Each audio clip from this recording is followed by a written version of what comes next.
Hello guys, welcome back to my channel. ఈరోజు మనం thinker క్యాడ్లో account ఎలా ఓపెన్ చేసుకోవాలో చూద్దాం. సో దానికోసం బ్రౌజ్ ఓపెన్ చేసి సెర్చ్ బార్లో థింకర్ క్యాడ్ అని సెర్చ్ చేయాలి. ఫస్ట్లోనే అఫీషియల్ వెబ్సైట్ వస్తుంది, దాన్ని ఓపెన్ చేయాలి. ఓపెన్ చేసిన వెంటనే ఇలా ఇంటర్ఫేస్ వస్తుంది. సో ఇక్కడ లాగిన్ అండ్ సైన్ అప్ ఉంటుంది. లాగిన్ అంటే ఆల్రెడీ క్రియేట్ చేసిన వాళ్ళకి, సైన్ అప్ అంటే కొత్తగా అకౌంట్ క్రియేట్ చేసుకోవాలనుకుంటే సైన్ అప్ పైన క్లిక్ చేయండి. క్లిక్ చేసిన వెంటనే ఇక్కడ మీకు 3 ఆప్షన్స్ కనిపిస్తాయి. సో అక్కడ మీ పర్సనల్ అకౌంట్ క్రియేట్ చేసుకోండి, ఓకేనా. సో దాని పైన క్లిక్ చేయగానే ఇక్కడ మీకు sign in with Google or email అని అడుగుతుంది. సో మీరు ఏదో ఒకటి క్లిక్ చేయండి. సో నేనైతే ఈమెయిల్తో లాగిన్ చేస్తున్నాను.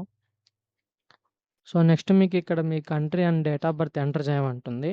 సో ఎంటర్ చేయండి. నెక్స్ట్ మీ ఈమెయిల్ ఎంటర్ చేయండి అండ్ ఒక పాస్వర్డ్ క్రియేట్ చేసుకోండి.